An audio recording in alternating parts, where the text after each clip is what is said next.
नमस्कार मित्रों, आप सभी का कान्हा क्वाइट 3 चैनल पर हार्दिक स्वागत है। भागवत गीता का दूसरा अध्याय, सांख्य योग। मित्रों, हर कोई जीवन जीता है, लेकिन कितने लोग जानते हैं कि सही तरीके से जीवन कैसे जिया जाता है? इसी का मार्गदर्शन करती है हमारी गीता। मैं पूरे हृदय से भगवान श्री कृष्ण को प्रणाम करते हुए ये अध्याय आरंभ करता हूँ। पहले अध्याय में आपने देखा अर्जुन का विषाद, उनका दुख, उनका भ्रम, उनका टूट जाना, और अब श्री कृष्ण उसका उत्तर देने वाले हैं। यही वो क्षण है जहां से ज्ञान की वो ज्योति प्रारंभ होती है, जिसके कारण श्रीमद् भगवद गीता को संसार का सर्वश्रेष्ठ ग्रंथ कहा जाता है, ज्ञान का अनंत भंडार। संजय उवाचा तम त्यापा कृपयाविष्टम अश्रुपूरित नेत्रम। अर्जुन अत्यंत व्याकुल, थका हुआ, निराश, आंखों में आंसू, हृदय में टूटन, युद्ध भूमि में खड़े होकर उसका साहस मानो मिट चुका था। जिस स्थान पर युद्ध के शंख बजने चाहिए थे, वहां आज आर्त चीखे, सन्नाटा और निराशा का अंधेरा था। धृतराष्ट्र और संजय दोनों के लिए यह दृश्य आश्चर्य से भरा था। अर्जुन के दुख को देखकर श्री कृष्ण उत्तर देने के लिए तैयार हुए। यहीं से आरंभ होती है हम सब की शंकाओं का समाधान अर्जुन के माध्यम से। श्री भगवान उवाचा कुतस्त्वा क्लश्मलमिदं विषमे समुपस्थितम अनार्यजुस्तम अस्वर्ग्यम अकीर्तिकरम अर्जुना। हे अर्जुन, इस कठिन समय में तुम्हें ये मोह कैसे घेर सकता है? ये ना महान पुरुषों योग्य है, ना स्वर्ग दिलाने वाला और ना ही यश लाने वाला। युद्ध के समय ऐसा मोह कैसा? कर्तव्य से मुंह मोड़ना कैसा? क्लैव्यम मास्म गमः पार्थ नई तवय्युपपद्यते शूद्र हृदय दौर्बल्यम त्यक्त्वोष्ठिक्ष परंतपः। ही अर्जुन, कायरता को मत अपनाओ, ये तुम्हारे जैसे योद्धा को शोभा नहीं देता। तेरा मन क्यों कमजोर हुआ? उठो, साहस करो, अपने धर्म का पालन करो। मित्रों, यहाँ श्री कृष्ण हमें भी यही सिखा रहे हैं। जब परिस्थितियां कठिन हों, तब मन की कमजोरी हमें पीछे हटाती है, परंतु हमें वहीं हार नहीं माननी। जो कार्य करने आए हैं वही करना चाहिए। अर्जुन उवाचा कथम भीष्म अहम संख्ये द्रोणम च मधुसूदनः इषुभि प्रतियोत्स्यामि पूजार्हा वरिसूदना। हे मधुसूदन, मैं युद्ध भूमि में कैसे बाण चला सकता हूं भीष्म पितामह और द्रोणाचार्य पर, जिनके चरणों में बैठकर मैंने सब कुछ सीखा, जिन्हें मैंने पिता समान सम्मान दिया। उनके विरुद्ध मैं कैसे युद्ध करूं? मित्रों, अर्जुन का दर्द बहुत गहरा था। जिसने पालन किया उसे कैसे मारें, यही उसकी आत्मा का संघर्ष था। अर्जुन का और द्वंद्व भुगाणाम चा श्रेयो भुगा भुवि राज्यम सुखानी चा। हे कृष्ण, यदि मैं युद्ध में जीत भी जाऊं तो कैसा आनंद, कैसे भोग, कैसे राज्य, जब उन्हें पाने वाले मेरे गुरु और दादा ही ना रहें? क्या ऐसा सुख कोई सुख होता है? अर्जुन जैसे आज भी लाखों लोग सोचते हैं, परिवार भी रहे, धर्म भी बचा रहे, परंतु कई बार परिस्थितियां हमें एक कठिन निर्णय पर ला खड़ा कर देती हैं। ना चैतद्विद्मश्च कतरन्नो गरियो। हे केशव, हमें तो यह भी नहीं पता क्या हमारे लिए उचित है, युद्ध या त्याग, हम जीतेंगे या हारेंगे। और जिन्हें मारना नहीं चाहते, धृतराष्ट्र के पुत्र, वे हमारे सामने खड़े हैं। भविष्य क्या होगा किसी को नहीं पता, नियति क्या चाहती है कोई नहीं जानता। जय श्री कृष्ण। मित्रों, भविष्य में क्या होने वाला है ये तो कोई नहीं जानता, लेकिन वर्तमान में हमें क्या करना है इसका निर्णय हमारे ही हाथ में होता है। हमारा कर्म, हमारा कदम केवल और केवल हमारी ही जिम्मेदारी है। तो क्या युद्ध में विजय पाने के लिए अपने ही लोगों का वध करना उचित है? धर्म का पालन करने के लिए कितनी दूर तक जाना चाहिए और कौन सी सीमाएं पार करनी चाहिए? कार्पण्य दोषोपहत स्वभाव। अर्जुन कहता है कि हे प्रभु, ये दयनीय मोह मेरे स्वभाव को पीड़ित कर रहा है। मैं धर्म के निर्णय में भ्रमित हो गया हूं। अब मैं आपका शिष्य हूं, मैं आपकी शरण में हूं, मुझे सही मार्ग बताइए। मित्रों, कमजोरी के क्षणों में हम सब डर जाते हैं, मन में भ्रम, असमंजस और घबराहट भर जाती है। अर्जुन भी स्वीकार कर रहा है कि हाँ, मैं भ्रमित हूं। वो अपने ऊपर कायर होने का कलंक ले लेता है और विनम्र होकर श्री कृष्ण से कहता है कि हे कृष्ण, मैं आपका शिष्य हूं, मुझे बताइए कि क्या उचित है। जब जीवन में द्वंद्व हो, जब मन संघर्ष से भर जाए, तब गुरु ही एकमात्र सहारा होते हैं। उनके सामने कुछ भी छुपाना नहीं चाहिए। जहां सत्य की तलाश हो, वहां दिल की हर बात कह देनी चाहिए, ना ही प्रपश्यामी। अर्जुन आगे कहता है कि हे कृष्ण, यदि मैं ये युद्ध जीत भी जाऊं, यदि मुझे राज्य, धन, वैभव, प्रसिद्धि सब कुछ मिल जाए, तब भी वो दुख जो अभी मेरे हृदय को जला रहा है, क्या वो कम हो पाएगा? मित्रों, जब प्रियजन पीड़ा देते हैं, जब प्यार बिखरता है, तब संसार का कोई लाभ मन को शांत नहीं कर पाता। जब तक दुख का मूल कारण समाप्त ना हो जाए, कोई भी सुख मन को राहत नहीं देता। तूष्णीम बाभूव। संजय कहता है कि हे राजन, नींद को जीतने वाले महान धनुर्धर अर्जुन श्री कृष्ण से स्पष्ट कहकर चुप हो गए, मैं युद्ध नहीं करूंगा। मित्रों, नींद इंसान की स्वाभाविक आवश्यकता है। दुनिया में कोई उसे पूरी तरह जीत नहीं पाता, पर अर्जुन इतना महान कहा गया कि उसने नींद पर भी विजय पाई थी। और वही अर्जुन आज नींद से नहीं, बल्कि अपने ही मोह, भय और शोक से हारता हुआ दिखाई देता है। यह हमें सिखाता है, कमजोरी किसी भी क्षण आ सकती है। जब यह अर्जुन के साथ हुआ, तो हम में से किसी के साथ भी हो सकता है। परंतु सत्य यह है कि अर्जुन उस कमजोरी को हराता है और आगे बढ़ता है, और वैसा ही हमें भी करना है। तमुवाच ऋषिकेश मनसीव भारत। इसी समय युद्ध भूमि के बीचों बीच मुस्कुराते हुए श्री कृष्ण दोनों सेनाओं के बीच दुखी अर्जुन से कहते हैं। मध्य दोनों सेनाओं के बीच अर्जुन शोक में डूबा खड़ा था और त्रिकालदर्शी भगवान श्री कृष्ण मुस्कुराकर उससे बोले, श्री भगवान उवाच अशोच्यान वशोचस्त्वं प्रज्ञावादांश्च भाषसे गतासु न गतासूंश्च नानुशोचन्ति पंडिता। हे अर्जुन, तुम उन लोगों के लिए शोक कर रहे हो जो शोक करने योग्य नहीं हैं। तुम पंडितों की भाषा बोलते हो, परंतु पंडित न तो मृतकों का शोक करते हैं और न जीवितों का। सच्चा ज्ञान यही कहता है, शोक किसी भी अवस्था में उचित नहीं। जीवन और मृत्यु दोनों पर वेदना व्यर्थ है। नत्वेवहम जातुनासम। हे अर्जुन, ऐसा कभी नहीं हुआ कि मैं नहीं था, तुम नहीं थे, या ये राजा नहीं थे, और ऐसा भी नहीं कि भविष्य में हम कभी अस्तित्व में नहीं रहेंगे। जय श्री कृष्ण। मित्रों, श्री कृष्ण अर्जुन से कहते हैं कि ऐसा कभी समय नहीं था जब तुम नहीं थे, मैं नहीं था, या ये राजा नहीं थे। समय का चक्र निरंतर चलता है। हम आते हैं, जाते हैं, फिर से लौटते हैं। इसी प्रकार जीवन का खेल चलता रहता है। आज हम हैं, कल कोई और होगा, पर यह जीवन का प्रवाह कभी नहीं रुकता। हम जैसे लोग, अर्जुन जैसे लोग और कृष्ण जैसे मार्गदर्शक हर युग में रहे हैं और रहेंगे।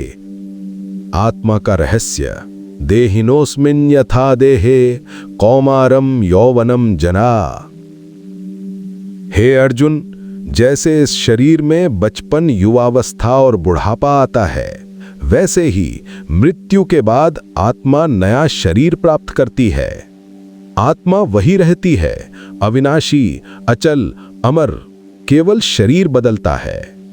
परिवर्तन ही प्रकृति का नियम है। जो आज है वो कल नहीं होगा, जो आज नहीं है वो कल अवश्य होगा। जब परिवर्तन शाश्वत सत्य है तो फिर शोक क्यों? सुख दुख का रहस्य मात्रा स्पर्शास्तु कौन्तेय शीतोष्ण सुख दुखदा। हे कुंती पुत्र, हमारे इंद्रियों के संपर्क में आने वाली चीजें, ठंड गर्मी, सुख दुख, लाभ हानि, सब अस्थाई हैं। वे आती हैं और चली जाती हैं, इसलिए उन्हें धैर्य और सहनशीलता से सहो। जो व्यक्ति सुख दुख में समान रहता है, उसका मन विचलित नहीं होता, वही मुक्ति का पात्र है। सोचिए मित्रों, अपने जीवन को पीछे मुड़कर देखिए, कितनी बार बहुत सुख मिला होगा और कितनी बार गहरा दुख।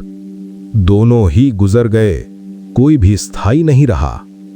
सत्य क्या है? ना सतो विद्यते भावो, ना भावो विद्यते सतः। जो असत्य है उसका कभी अस्तित्व नहीं, और जो सत्य है वो कभी नष्ट नहीं होता। सुख दुख, लाभ हानि, जन्म मरण सब क्षण भंगुर हैं, इनका मूल्य नहीं है। सत्य है आत्मा, अमर, अविनाशी, शुद्ध, शाश्वत। आत्मा सब में व्याप्त है। अविनाशितु तद विद्धि येन सर्वमिदं ततम्। हे अर्जुन, वही अविनाशी तत्व सत्य है जिसमें यह संपूर्ण जगत व्याप्त है। बाकी सब बदलता है, नष्ट होता है, केवल वही तत्व आत्मा हमेशा रहती है। शरीर नश्वर है, आत्मा अमर है। अंतवन्ति में देहाः नित्यस्य उक्ताः शरीरिणः। शरीर नश्वर है, एक दिन समाप्त हो जाएगा। भावनाएं, एहसास, यश, काया सब खत्म हो जाते हैं, पर आत्मा अनश्वर है, उसे कोई नष्ट नहीं कर सकता। इसलिए हे अर्जुन, उठो, युद्ध करो, क्योंकि ये शरीर मरेगा पर आत्मा कभी नहीं मरती। कान्हा क्वाइट 3।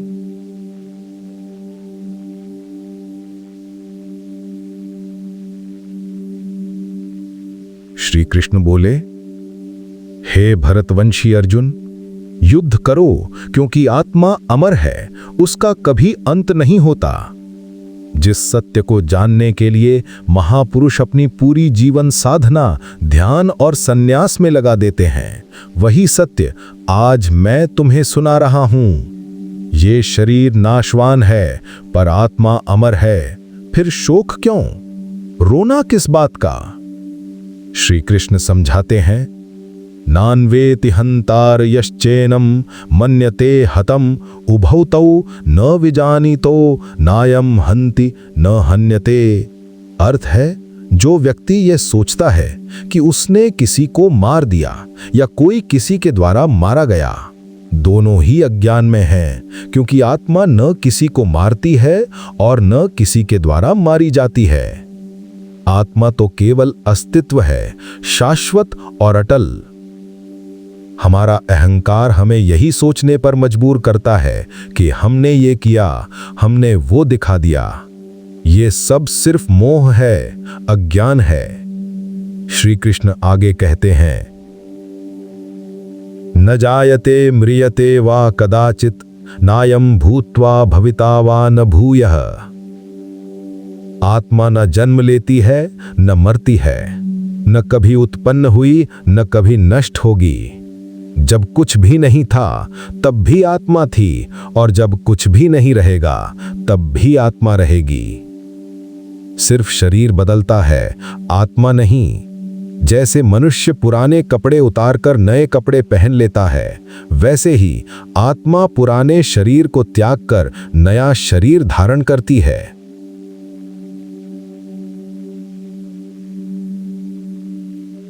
वासांसि जीर्णानि यथा विहाय नवानि गृह्णाति नरो अपराणि। कपड़े फट जाएं तो बदल दिए जाते हैं, वैसे ही जब शरीर जीने योग्य नहीं रहता, जब उसकी श्वास रुक जाती है, तब आत्मा उस शरीर को छोड़कर आगे बढ़ जाती है, पर वो मरती नहीं। नैनं छिन्दन्ति शस्त्राणि न नैनं दहति पावकः न चैनं क्लीडयन्त्यापो न शोषयन्ति मारुतः। न कोई हथियार इसे काट सकता है, न आग इसे जला सकती है, न पानी इसे भिगो सकता है, न वायु इसे सुखा सकती है। क्योंकि आत्मा वस्तु नहीं है और उसकी तुलना किसी भी वस्तु से नहीं है। वो सनातन है, हमेशा थी, हमेशा है और हमेशा रहेगी।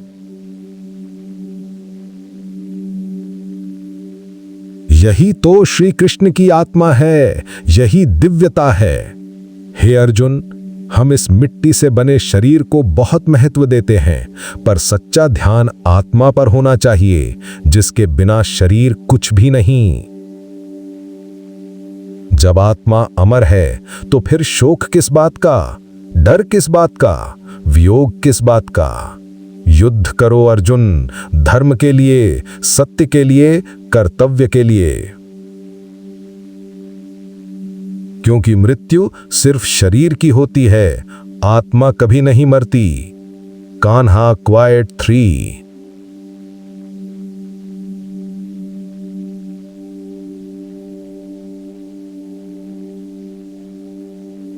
श्री कृष्ण बोले, हे अर्जुन, समझो कि आत्मा का कभी नाश नहीं हो सकता, और जब यह सत्य हृदय में उतर जाता है तभी मनुष्य मुक्त होता है। अन्यथा वो हमेशा मोह, भ्रम और शंका में बंधा रहता है, जैसे आज तुम फंस गए हो और अपने धर्म का पालन करने से डर रहे हो।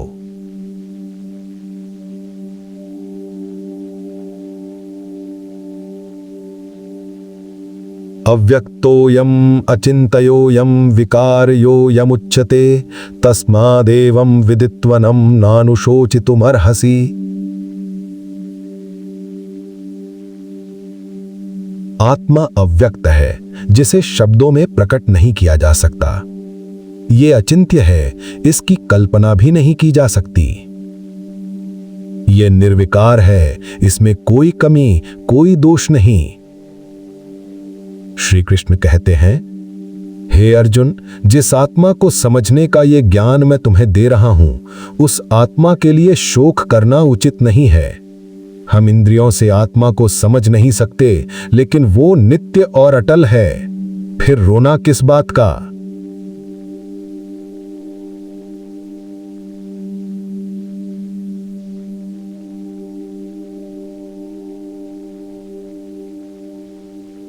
यदि तुम ये मान भी लो कि आत्मा जन्म लेती है और मरती है, तब भी शोक का कोई अर्थ नहीं, क्योंकि जातस्य ही ध्रुवो मृत्युः ध्रुवम जन्म मृतस्य च।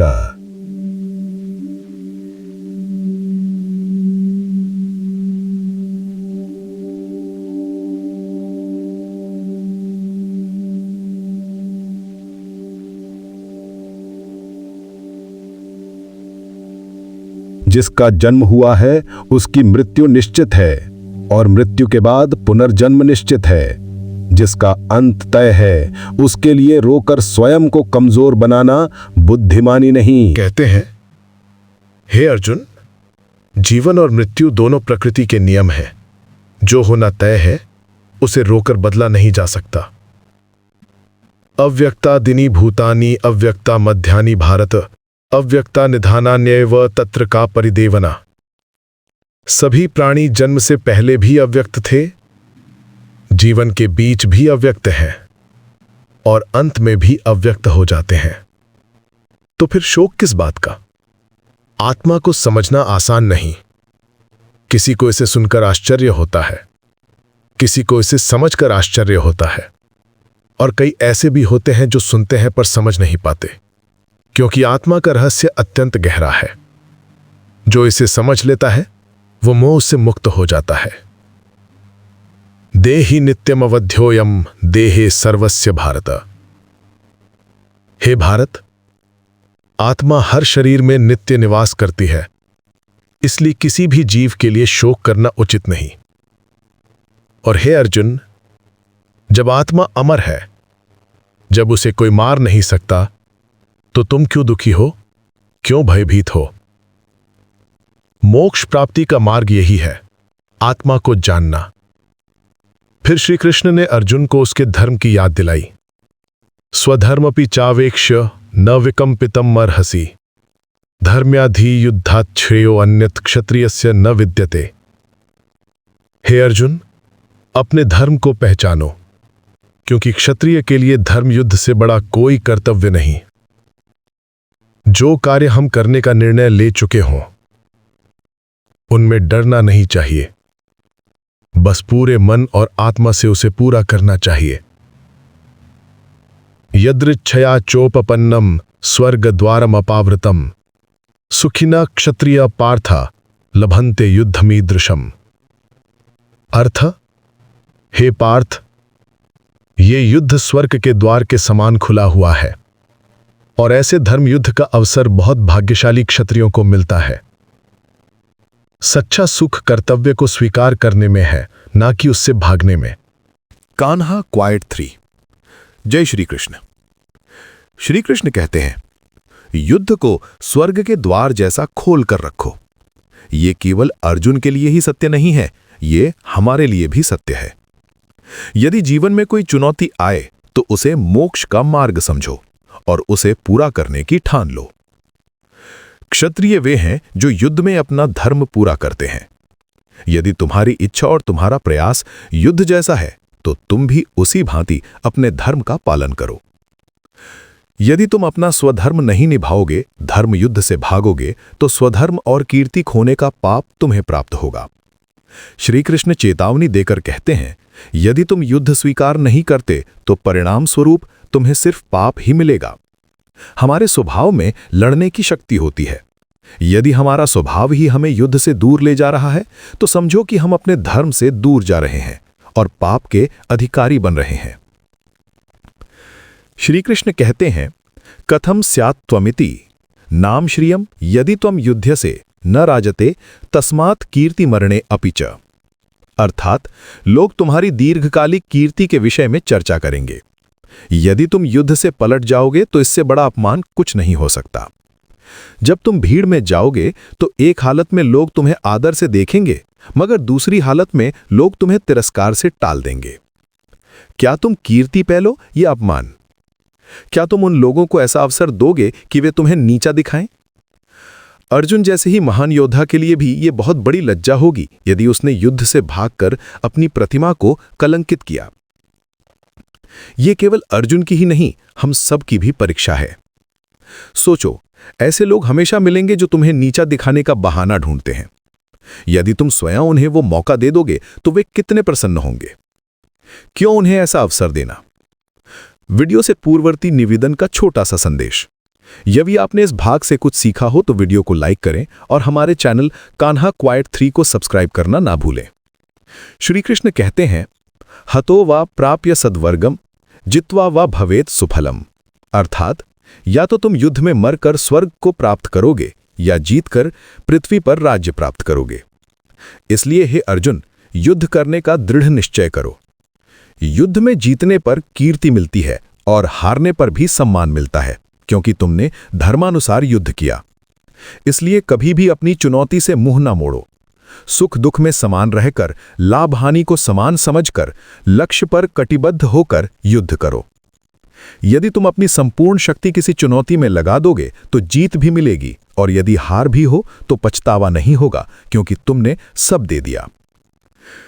ध्यान से देखो, यदि तुम सब कुछ झोंक कर लड़ते हो तो जीत और हार के बीच का अंतर घट जाता है। हीरोइकता इसमें नहीं कि हम केवल फल की चिंता करें, बल्कि कार्य में संपूर्ण समर्पण करना ही मर्म है। श्री कृष्ण का संदेश यह है कि सुख और दुख को समान समझो और केवल अपने कर्म में लीन रहो। भला बुरा सबको समान जानकर अपना कर्म करो, यही कर्मयोग का सार है। अब श्री कृष्ण तुम्हें कर्मयोग का विधान बताएंगे, तो सुनो हे पार्थ, ये बुद्धि योग है और अब कर्मयोग के बारे में ध्यानपूर्वक सुनो। कान्हा क्वाइट 3। जय श्री कृष्ण। श्री कृष्ण आगे कहते हैं, अब मैं तुम्हें बताता हूं कर्मयोग, जिसके द्वारा कर्मों के बंधन टूट सकते हैं और नष्ट भी हो सकते हैं। ज्ञान सोचने और समझने की बात है, जबकि कर्म व्यवहार में उतरने की बात है। श्री कृष्ण कहते हैं, नेहाभिक्रम नाशो अस्ति प्रत्यावायो न विद्यते स्वल्पमप्यस्य धर्मस्य त्रायते महतो भयात्।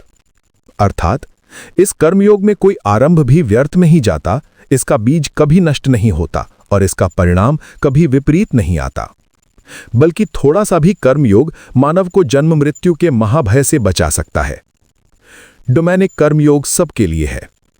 सिर्फ महापुरुष ही ज्ञान मार्ग पर चल सकते हैं, पर हम जैसे अधिकांश लोगों को कर्मयोग अपनाना चाहिए। यदि हम कर्मयोग का अर्थ समझ लें और उस पर चलें तो हमें कभी निराशा नहीं होगी। थोड़ा सा भी कर्मयोग हमें जन्म मृत्यु के भय से बचा सकता है। एक चित्त बुद्धि व्यवसायात्मका बुद्धि रेकेह कुरुनंदना।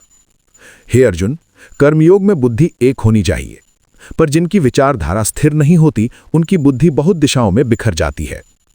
जब निर्णय लेना होता है तो एक ही बुद्धि चाहिए, पर जहां निर्णय नहीं होता वहां हजारों रास्ते और लाखों भ्रम होते हैं। यदि निर्णय पक्का हो तो मन सिर्फ काम में लग जाता है, और यदि निर्णय कमजोर हो तो मन भटकने लगता है और वहीं असफलता शुरू होती है। फल प्रेमी लोग याम इमाम पुष्पिताम वाचम प्रवदंती अविपश्चितः। हे अर्जुन, वे लोग जो केवल भोगों में उलझे रहते हैं, जो अपने कर्मों के फल के प्रेमी होते हैं, जो केवल स्वर्ग को ही सर्वोच्च मानते हैं, वे कर्म के परिणाम की बातें करते हैं, ना कि कर्म की। जब कोई कार्य उसके परिणाम की लालसा से शुरू होता है तो वह कर्म नहीं, स्वार्थ होता है। ऐसे लोग कर्म की नहीं, कर्म के लाभ, भोग और वैभव की बातें करते हैं। श्री कृष्ण ऐसे लोगों को पाखंडी कहते हैं। कपटियों से सावधान। आजकल ऐसे लोग हर जगह मिल जाते हैं, जिनकी बातें आसमान में महल बनाती हैं, पर जमीन पर उनका कोई कर्म नहीं होता। चेतावनी देते हैं, भोग ऐश्वर्य प्रसक्तानाम तया अपहृतः चेतसाम। जो लोग सिर्फ भोग और ऐश्वर्य की बात करते हैं, उनका मन ईश्वर और आध्यात्मिक बुद्धि से दूर होता है। ऐसे लोगों से दूरी ही अच्छी है। उनका नकारात्मक दृष्टिकोण उनके शब्दों से ही समझ आ जाता है। वे कर्म में नहीं, केवल फल के आनंद में रुचि रखते हैं। क्षण वेद और त्रिगुण। त्रिगुण विषया वेदा। वेद भी 3 गुणों सत्व, रज और तम के विषय में ही बातें बताते हैं, पर कर्मयोग इन तीनों से बहुत ऊपर है। श्री कृष्ण कहते हैं, कामना मत रखो, आसक्ति मत रखो, सुख दुख में उलझो मत, बस अपना कर्म करते जाओ, क्योंकि बंधता फल से होती है, कर्म से नहीं। जब मन कर्म में लगे और फल में नहीं, यही है वास्तविक स्वतंत्रता, यही है मोक्ष का मार्ग। इसके बाद श्री कृष्ण आगे समझाते हैं, जिस प्रकार एक बड़ा सरोवर मिल जाने पर छोटे छोटे तालाबों की आवश्यकता नहीं रहती, उसी प्रकार जब मनुष्य ब्रह्म तत्व को समझ लेता है, तब उसे वेदों की बाहरी सीमाओं की आवश्यकता नहीं रहती। कर्मयोग वो विशाल सरोवर है, और जब ये प्राप्त हो जाता है तो ज्ञान, तर्क और वाद विवाद सब उसके आगे छोटे पड़ जाते हैं। लेकिन सबसे पहले कर्म को समझना आवश्यक है। आखिर कर्म है क्या? कर्मण्य अधिकारस्ते मां फलेषु कदाचन मां कर्म फल हेतुर्भूर माते संगोस्त्व कर्मणि। हे अर्जुन, तुम्हारा अधिकार सिर्फ कर्म करने में है, फल पर नहीं। इसलिए कर्म करो, लेकिन फल की चिंता मत करो, और ऐसा भी मत हो कि फल की चिंता छोड़कर कर्म करना ही बंद कर दो। ये श्लोक गीता का हृदय माना जाता है। कर्तव्य को समझो और बिना किसी अपेक्षा के अपना धर्म निभाओ। योगस्थः कुरु कर्माणि संगम त्यक्त्वा धनंजया। हे धनंजय, सफलता और असफलता दोनों में समभाव रखकर योग में स्थित होकर कर्म करो। फल की इच्छा छोड़कर किया गया कर्म ही सच्चा निस्वार्थ कर्म है। जो लोग हर काम परिणाम के डर से करते हैं, वे कभी स्वतंत्र नहीं हो पाते। उनकी हर कोशिश असफलता के भय से कांपती रहती है, और यदि कभी फल मिल भी जाए तो वे उसी फल के मोह में फंस जाते हैं। इसीलिए श्री कृष्ण कहते हैं, बुद्धि योग में स्थित हो जाओ। तुम्हारी भक्ति कार्य में भी हो और भगवान में भी, फिर ही बुद्धि दृढ़ होती है। जब कोई व्यक्ति अपने कर्म को सिर्फ कर्म के आनंद के लिए करता है, फल के लोभ या भय के लिए नहीं, तब वो पाप और पुण्य दोनों से मुक्त हो जाता है, सच्चा योगी बन जाता है। साधारण मनुष्य अपने कर्मों से नहीं बल्कि फल के मोह में उलझकर दुखी होता है। यदि तुम केवल कर्म में मन लगाओगे और फल को ईश्वर पर छोड़ दोगे तो तुम्हारा ध्यान स्थिर रहेगा, तुम श्रेष्ठ बनोगे, तुम्हारी प्रगति निश्चित होगी। पर यह मोह ही है जो मनुष्य को बांध देता है। रिश्तों का मोह, धन और संपत्ति का मोह, मान सम्मान का मोह, यही बुद्धि को कमजोर कर डालता है। निर्णय गलत होने लगते हैं, विवेक मर जाता है। धृतराष्ट्र का मोह ही महाभारत का कारण बना, और युधिष्ठिर का जुए के प्रति मोह ही उनके राज्य के विनाश का कारण बना। जब बुद्धि मोह से मुक्त होती है तो ही भगवान की ओर मार्ग खुलता है। श्रुति विप्र प्रतिज्ञा ते यदा स्थास्य निश्चला समाधाव अचला बुद्धि स्तदा योगम वाप्स्यसि। जब मन और बुद्धि एक स्थान पर स्थिर हो जाएं, जब लक्ष्य केवल ईश्वर और कर्तव्य हों, जब विचार भटकना छोड़ दें, यही योग है, यही एकाग्रता है, यही भगवान द्वारा बताई गई सच्ची सफलता और मुक्ति का मार्ग है। यदि ये ज्ञान हृदय से उतार लिया जाए तो जीवन से भय, निराशा और अशांति हमेशा के लिए समाप्त हो जाती है। 5वां क्षण, बुद्धिमान के लक्षण। स्थिर रहना, मन को एक स्थान पर एकाग्र करके किसी कार्य को पूरा करना, इसी अवस्था को समाधि कहा गया है। और यदि कोई व्यक्ति पूरे मन, पूरे भाव, पूरे ध्यान से कोई कार्य करता है तो मैं आश्वासन देता हूं, वो कार्य कभी व्यर्थ नहीं जाता। तभी अर्जुन पूछते हैं, अर्जुन उवाच, हे केशव, ऐसे पुरुष की पहचान क्या है जिसने बुद्धि को स्थिर कर लिया हो, जो समाधि में स्थित होकर परमात्मा को प्राप्त कर चुका है। वो कैसा बोलता है, कैसे बैठता है, कैसे चलता है? हे प्रभु, आप बताएं, सफलता के शिखर पर पहुंचने वालों का राज क्या है? उनकी विशेषता क्या है? उनके स्थिर मन की पहचान क्या है? श्री भगवान उवाच, प्रजहाति यदा कामान सर्वान् पार्थ मनोगतान आत्मन्येव आत्मना तुष्टः स्थित प्रज्ञस्त दोचते। हे अर्जुन, जब मनुष्य अपने मन के भीतर उठने वाली सभी इच्छाओं और वासनाओं को पूर्ण रूप से त्याग देता है और आत्मा में ही संतोष प्राप्त करता है, तभी उसे स्थित प्रज्ञ कहा जाता है। यही स्थिर बुद्धि की अवस्था है। आत्मा ही परम सत्य है, और जो व्यक्ति आत्मा में ही आनंद पाता है, उसे बाहर से ना कोई आशा चाहिए, ना कोई सहारा। सोचिए मित्रों, क्या हमें वास्तव में अपनी शांति और खुशी के लिए दूसरों का सहारा चाहिए? यदि शांति भीतर से उत्पन्न ना हो तो बाहर का कोई भी साधन इसे दे नहीं सकता। स्थिर बुद्धि की पहचान, दुखेष्वनन्दुगिन्मना सुखेषु विगत स्पृहा वीतराग भय क्रोधो स्थित धीर मुनि रुच्यते। जो व्यक्ति दुख में उद्विग्न नहीं होता और सुख में इतना बह जाता है कि वो हर भूल जाए, वो व्यक्ति जिसके मन में राग, द्वेष, भय और क्रोध नहीं है, वो ही स्थिर बुद्धि वाला मुनि है। में विचलित नहीं होता और सुख में उछलता नहीं, जो राग, भय और क्रोध से मुक्त है, उसे मुनि, योगी और स्थिर बुद्धि वाला कहा जाता है। सामान्य मनुष्य की तरह अच्छी खबर पर हर्षित, बुरी खबर पर दुखी होना स्वाभाविक है, लेकिन जो व्यक्ति परिस्थितियों से ऊपर उठ जाता है, जो हर हाल में समान बना रहता है, वही सच्चा योगी है। अच्छा बुरा, शुभ अशुभ, लाभ हानि, सबको समान भाव से देखना ही स्थिर बुद्धि का रहस्य है। इंद्रियों का नियंत्रण। जिस प्रकार कछुआ अपने अंगों को भीतर समेट लेता है, उसी प्रकार जब मनुष्य अपनी इंद्रियों को विषयों से दूर कर लेता है, तभी उसकी बुद्धि स्थिर रहती है। यदि अत्यंत स्वादिष्ट भोजन सामने रख दें, क्या सामान्य व्यक्ति खुद को रोक सकता है? नहीं, क्योंकि विषय वस्तुएं हमें खींचती हैं। लेकिन जब विषय आकर्षित ना कर पाएं, तभी मन पर नियंत्रण की शक्ति आती है। विषया विनिवर्तन्ते निराहारस्य देहिनः रसम रसो अपयस्य परम दृष्ट्वा निवर्तते। संभव है कि हम संसार से दूर चले जाएं, लेकिन मन का आकर्षण बना रहे तो त्याग अधूरा होता है। त्याग तब पूर्ण होता है जब मन का मोह टूट जाए। दुनिया से दूर रहना त्याग नहीं, वासनाओं पर नियंत्रण त्याग है। इंद्रियां जब मन पर अधिकार कर लेती हैं, यततो ह्यपि कौन्तेय पुरुषस्य विपश्चिता इंद्रियाणि प्रमाधिनी हरन्ति प्रसभम मना। हे अर्जुन, जब इच्छाएं और वासनाएं समाप्त नहीं होती तो इंद्रियां हमारी बुद्धि को खींचकर भटका देती हैं और तब मनुष्य विवेक खो देता है।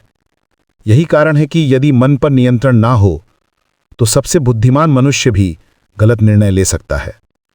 जो मन को जीत लेता है वही संसार को जीत लेता है। सोचिए मित्रों, जीवन में कितनी बार ऐसा होता है कि सुख और दुख हमारे नियंत्रण में नहीं होते, बल्कि हम स्वयं सुख और दुख के नियंत्रण में आ जाते हैं। यदि हंसी कभी रुकती ना हो तो रोना भी कभी ना रुकता। यदि भूख रुकने का नाम ना ले तो वासना भी नहीं रुकती। हर चीज को नियंत्रित करने की शक्ति केवल आत्मसंयम में है। इंद्रियों पर नियंत्रण। परावश ही यस्येन्द्रियाणि तस्य प्रज्ञा प्रतिष्ठिता। अर्थात जिस मनुष्य की इंद्रियां उसके नियंत्रण में होती हैं, जिसका मन भगवान में स्थिर रहता है, जो अपने कर्म और कर्तव्य में दृढ़ रहता है, उसकी बुद्धि स्थिर हो जाती है और वो व्यक्ति अपने लक्ष्य के और अधिक निकट पहुंच जाता है। जब आप कोई काम करते हैं तो समझिए, क्या ये काम आपकी इंद्रियां करवा रही हैं या आपका कर्तव्य? यदि कर्तव्य है तो आप सही मार्ग पर हैं। इच्छा से क्रोध तक का पतन ध्यातो विषयान पुंसः संगः तेषोपजायते संगात संजायते कामः कामात् क्रोधो अभिजायते। जब मनुष्य किसी विषय या इच्छा के बारे में बार बार सोचता है तो वो संलग्नता यानी अटैचमेंट पैदा करता है। संलग्नता बढ़ती है तो इच्छा बन जाती है, और जब इच्छा पूरी नहीं होती तो क्रोध उत्पन्न होता है। जैसे बहुत ज्यादा खाने से भूख और बढ़ती है, बहुत सोने से नींद और बढ़ती है, उसी प्रकार इच्छा बढ़ाने से इंसान उसी में फंस जाता है, और यही मोह कहलाता है। क्रोध से विनाश तक। क्रोधात् भवति सम्मोहः सम्मोहात् स्मृति विभ्रमः स्मृति भ्रंशात् बुद्धिनाशः बुद्धिनाशात् प्रणश्यति। जब इच्छा टूटती है तो क्रोध आता है, क्रोध से विवेक नष्ट होता है, विवेक नष्ट होने से स्मृति भ्रमित हो जाती है, स्मृति लुप्त हो जाने पर बुद्धि नष्ट होती है, और बुद्धि नष्ट हो जाए तो मनुष्य पतित हो जाता है, अपनी ऊंचाई से नीचे गिर जाता है। भीतर की शांति ही असली सुख है। प्रसादे सर्व दुखानाम हानिरस्योपजायते। जिसके मन में शांति है उसके सभी दुख स्वयं समाप्त हो जाते हैं। मित्रों, सच्ची खुशी बाहर नहीं मिलती, वो हमारे अंदर छिपी होती है। अपना लक्ष्य तय कीजिए, अपने भीतर श्रेष्ठता जगाइए और पूरी शक्ति के साथ उस दिशा में चल पड़िए, बिना फल की चिंता किए। याद रखिए, फल मिलेगा ही, पर परिणाम की चिंता आपका ध्यान तोड़ देती है। साधक और विक्षिप्त मन के बीच का अंतर। जो मनुष्य अपनी इंद्रियों को नियंत्रित नहीं कर पाता वो ना तो आध्यात्मिक ज्ञान प्राप्त कर पाता है और ना ही शांति, और जिसके पास शांति नहीं उसे सुख कैसे प्राप्त हो सकता है। जो व्यक्ति इंद्रियों के वश में होता है उसका मन उसी दिशा में भागता है। यदि वो क्रोध में हो तो वो कुछ और सोच ही नहीं सकता। यदि प्रेम में डूबा हो तो सारी दुनिया उसे छोटी लगती है। निष्कर्ष, तस्माद् यस्य महाबाहो निगृहीतानि सर्वशः इंद्रियाणीन्द्रियार्थभेह तस्य प्रज्ञा प्रतिष्ठिता। हे अर्जुन, जो मनुष्य अपनी इंद्रियों और इच्छाओं को पूरी तरह वश में कर लेता है उसकी बुद्धि सदैव स्थिर रहती है। जो इंद्रियों को जीत लेता है वही जीवन को जीत लेता है।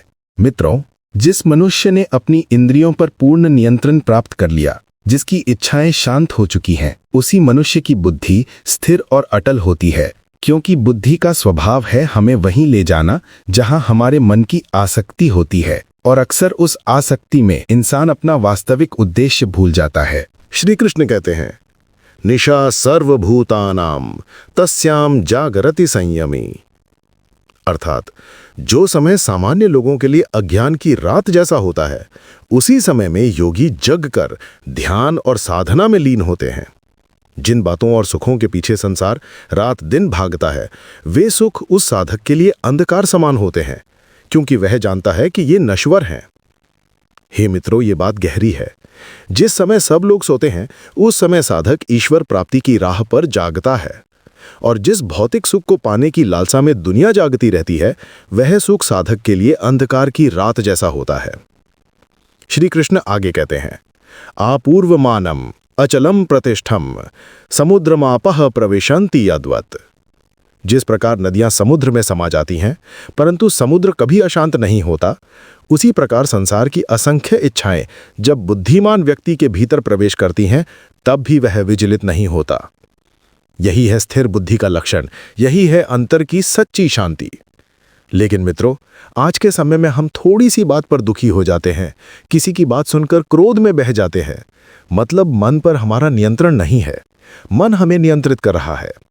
समुद्र बनो जिसे कोई गाली, किसी का व्यवहार, कोई अपमान हिला ना सके, जिसे कोई दुख डुबो ना सके। श्री कृष्ण कहते हैं, विहाय कामान्यः सर्वान्पमाश्चरति निस्पृहः। जो मनुष्य कामनाओं को त्याग कर निरअहंकार हो जाता है, जो प्रेम, द्वेष, क्रोध, अहंकार और लोभ से मुक्त होता है, वही सच्ची शांति प्राप्त करता है।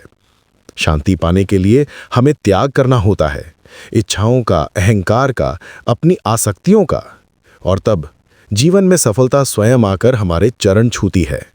श्री कृष्ण अंत में अर्जुन से कहते हैं, एषा ब्रह्मी स्थिति पार्थ। हे अर्जुन, यह वही अवस्था है जहां पहुंचकर मनुष्य ब्रह्म को प्राप्त कर लेता है। यह वही स्थिति है जहां से वह कभी वापस नीचे नहीं गिरता। यहीं से ब्रह्मानंद की अनुभूति होती है।